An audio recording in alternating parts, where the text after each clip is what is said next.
Nah, nama-nama Allah itu kalau disebutkan dengan kata kerja transitif mengandung 3 hal. Bisa penetapan nama itu bagi Allah, bisa penetapan sifat yang terkandung, bisa penetapan hukum dan konsekuensi. Contoh misal, para ulama itu menetapkan gugurnya hukuman bagi perampok yang bertobat. Para ulama menetapkan gugurnya hukuman bagi perampok yang bertobat. Ini Syekh Shalih Utsaimin menjelaskan dalam kitab ini. Kata beliau, para ulama menetapkan gugurnya hukuman bagi perampok yang bertobat. Apa dalilnya? Firman Allah di surah Al-Maidah. Kata Allah Subhanahu wa taala, "Illal ladzina tabu min qabli an taqdiru 'alaihim fa'lamu annallaha ghafurur rahim." Kata Allah Subhanahu wa taala, "Illal ladzina tabu." Kecuali orang-orang yang bertobat di antara mereka min qabli an taqdiru 'alaihim. Sebelum kamu dapat menguasai, sebelum kamu dapat menangkap mereka. Jadi sebelum kamu menangkap mereka, para perampok ini, mereka bertobat kepada Allah Subhanahu wa taala. Fa'lamu, maka ketahuilah annallaha ghafurur rahim, bahwa Allah Subhanahu wa taala Maha Pengampun lagi Maha Penyayang. Kedua nama Allah ini, Al-Ghafur, kemudian Ar-Rahim, ya.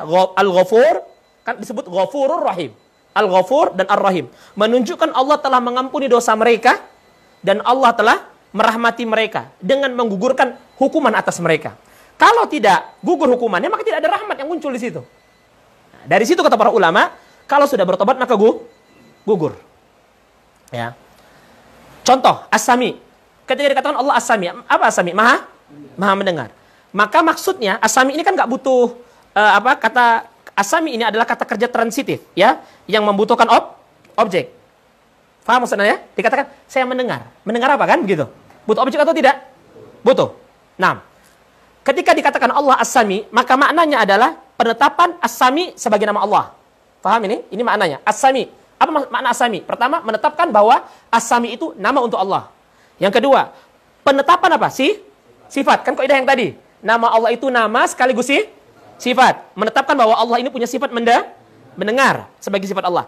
Ketiga, penetapan hukum dan konsekuensi, yaitu apa? Allah mendengar seluruh hal yang tersembunyi dan bisik-bisik, apalagi yang lebih dari itu. Ini konsekuensi dari nama itu, paham ya? Jadi ketika Allah Al-Basir, gunakan kaidah ini, menetapkan bahwa Al-Basir itu nama Allah, menetapkan Allah punya sifat melihat. Apa konsekuensi dan hukumnya? Bahwa Allah melihat segala sesuatu. Paham maksudnya ini?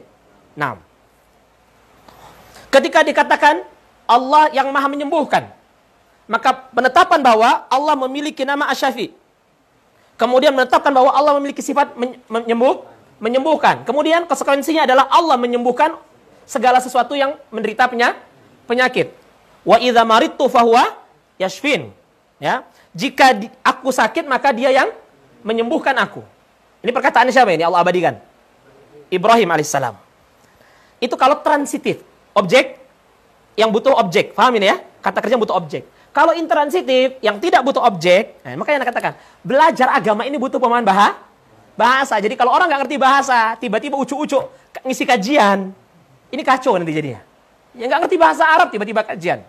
Nah, yang kedua adalah intransitif. Kalau nama Allah intransitif, maka maknanya hanya 2. Penetapan nama sebagai nama tersebut, sebagai nama Allah. Misalnya katakan Allah Al-Hayyu, Allah Maha Hidup. Kan butuh objek kan? Butuh objek nggak? Allah Maha Hidup. Kayak antum, saya hidup. Butuh objek antum? Tidak. Tapi kalau antum katakan saya mendengar, butuh objek? Butuh. Apa objeknya? Itu yang dikenakan perbuatan mendengar, kan begitu?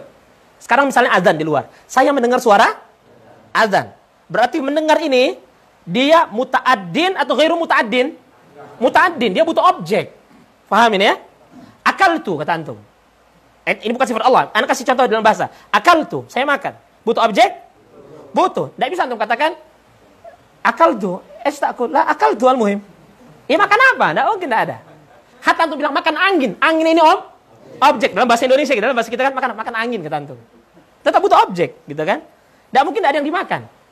Karena makan itu dalam bahasa Arab maknanya adalah al-aklu, itu adalah memasukkan sesuatu dalam mulut kemudian dicerna. Kalau antum masukkan ini tapi tidak antum cerna, maka dia bukan makan. Nggak disebut makan. Karena cuma masukkan, bisa keluarkan. Tidak makan. Ada orang berpuasa, lalu dia masukin ini. Terus dimuntahkannya. Batal puasanya? Lah, karena tidak dicerna sama dia. Tidak dikunyahnya. Dia masukin itu. Tidak dikunyah. Tidak. Ya, jadi tidak. Atau, antum masukkan sesuatu yang memang zatnya bukan untuk makan. Antum masukkan tutup botol ini ke mulut antum. Hatta antum telan. Lah, dia bukan al-ghada. Dia bukan enggak ada gizi, enggak ada zat, enggak ada apa namanya. Baik.